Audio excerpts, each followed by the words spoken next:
Hello friends, कशा आहात सगळे. मी प्रतीक्षा पुन्हा एकदा तुमचं सर्वांचं अगदी मनापासून आपल्या यूट्यूब चॅनलवर स्वागत करते.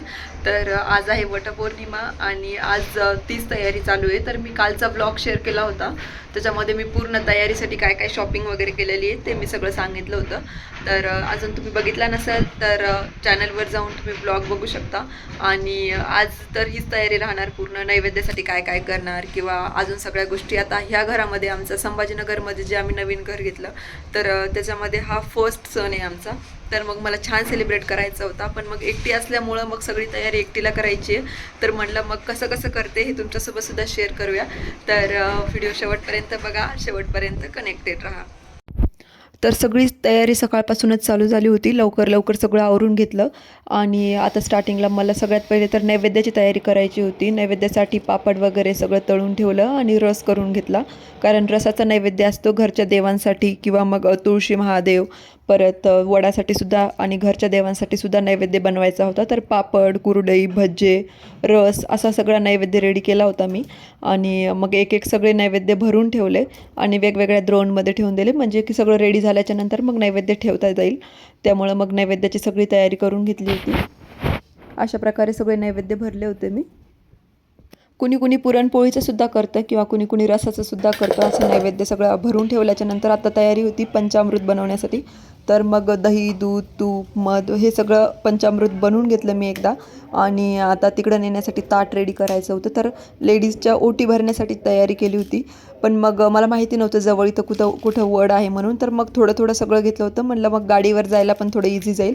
तर मग ओटीचं सामान भरलं. परत मग आता ताटामध्ये तिथं सावित्रीची ओटी भरण्यासाठी ग्रीन कलरचं पीस घेतलं होतं. परत जे काही 5 फळं किंवा बांगड्या वगैरे हे सगळं सौभाग्याचं सगळं सामान, नंतर वस्त्र, आंबा, पंचामृत, प्रसादासाठी साखर आणि आमच्याकडं हरभऱ्याची डाळ भिजू घालून त्याचा प्रसाद ठेवतात वटपौर्णिमाला, तर मग ते सुद्धा केलं होतं.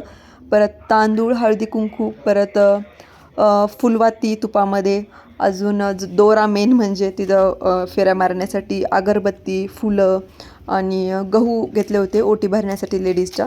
तर इकडे आंबे पण नेतात सगळेजण, पण मला वाटलं की आता जवळ वड असेल की नाही काय माहिती, म्हणून मग मी नुसते गहू वगैरेच घेतले. म्हणलं एका ताटामध्ये बसून जाईल आणि एक तांब्या पाण्याचा घेऊन जाईल, म्हणजे मग तिथं पाणी घालायला. तर सगळं ताट रेडी केलं आणि नंतर मग आता रेडी व्हायला लागले मी. सगळा स्वयंपाक वगैरे आवरल्यानंतर आता मग स्वतःचं पण रेडी करायचं होतं. तर मग नेल पेंट वगैरे लावून घेतलं, कारण आता सगळं होईपर्यंत एकतर लावता येत नाही आणि थोडा वेळ रेस्ट घ्यावा लागतो. मध्येच काही केलं जात नाही, कारण नेल पेंट लावून परत काही आवरताना नेल पेंट निघून जाईल म्हणून. तर मग नेल पेंट लावून थोडा वेळ रेस्ट केल्यानंतर मग मी आता माझं आवरायला घेतलं. तर बाहेर पावसाचं वातावरण होतं आणि लवकर लवकर आवरायचं होतं, कारण टाईम निघून जात होता. त्यामुळं लवकर लवकर आवरलं आणि सगळं रेडी झाल्याच्या नंतर अजून मला माहिती पण नव्हतं की वड कुठं आहे की नाही. आणि इथं अजून कुणाची ओळख पण नव्हती, त्यामुळं म्हटलं मग जवळ आहे की नाही. पण मग खालीच होता वड, त्यामुळं मग लगेच पूजा वगैरे करायला लागले मी खाली. आधी हळदी कुंकू लावा, पुन्हा वस्त्रमाळ टाका. थोडीशी जागा स्वच्छ करून आपली पहिले पूजा करून घ्यायची आणि मग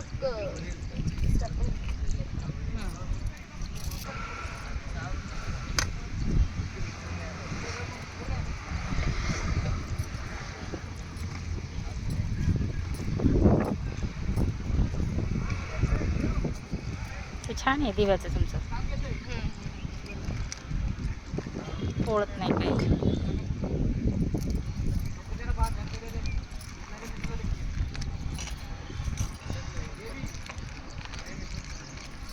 यांनी निवड करून आणलंय.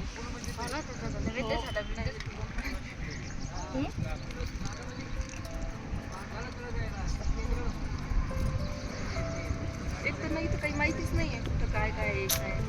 तिकडे गेलो आम्ही रोड बघून गेलो. मी तर आता तिकडे गावामध्ये जाण्याच्या हिशोबाने चालले होते. त्याला आधीच बुक करून गेलो आम्ही.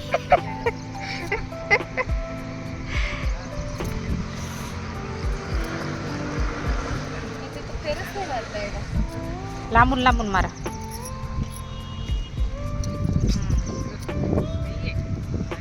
त्या टाकून द्या याच्यामध्ये टाकून द्या. वळायला तर सोडा लावावं लागेल ना.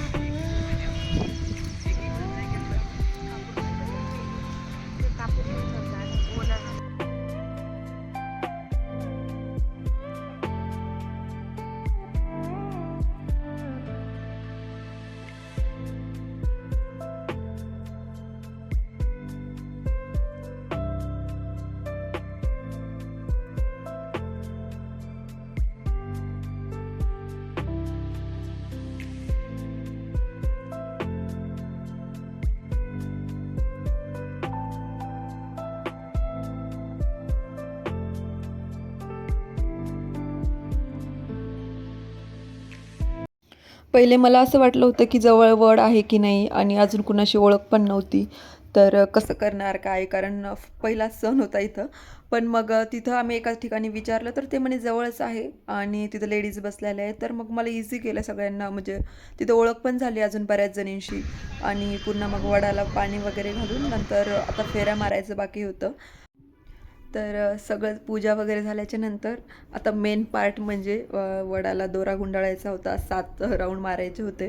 तर तेच मग वड तसा छोटाच होता, पण काम चालून गेलं कारण आणि थोडासा वाकलेला होता तो, त्यामुळे एका ठिकाणी बांधलेला होता, त्यामुळं पूर्ण फेरा मारण्यासाठी थोडा प्रॉब्लेम येत होता, पण चालून गेलं. तर अशा प्रकारे पूर्ण वडाला 7 फेऱ्या मारून देवासमोर प्रार्थना केली की माझं नवऱ्याची हेल्थ चांगली राहू दे, त्यांना खूप सक्सेस भेटू दे आणि 7 जन्म मला हाच नवरा भेटू दे. तर अशा प्रकारे पूर्ण झालं माझं वटपौर्णिमेचा सण. आमच्या नवीन घरामध्ये माझा हा पहिलाच सण होता आणि खूप एक्सायटेड पण होते मी याच्यासाठी. आणि खूप छान सेलिब्रेट झाला. सगळ्या खूप साऱ्या जणींसोबत ओळखीसुद्धा झाल्या, कारण सगळ्या नवीनच होत्या, नवीनच राहायला आलेले होते सगळे सोसायटीमध्ये. तर सगळ्यांच्या सोबत ओळखी वगैरे झाल्या आणि नंतर मग फोटो सेशन झालं थोडंसं. फोटोज वगैरे काढल्यानंतर सगळ्यांच्या ओटी भरल्याच्या नंतर मग आम्ही घराकडे निघालो आणि वरती आले मग.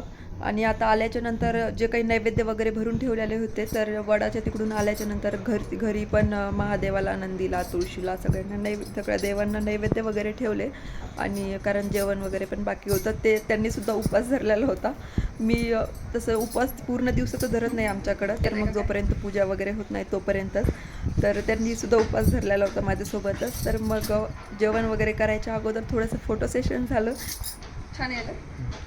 आणि सगळं आवरल्याच्या नंतर, पूजा वगैरे झाल्याच्या नंतर आम्ही जेवायला बसलो. तर अशा प्रकारे होता आजचा स्वयंपाक. रस, पापड, कुरडई, भजे, सगळ्या रसाचा स्वयंपाक होता. असेच नवीन नवीन व्हिडिओज बघण्यासाठी चॅनलला लाईक, शेअर आणि सबस्क्राईब करा. Thanks for watching.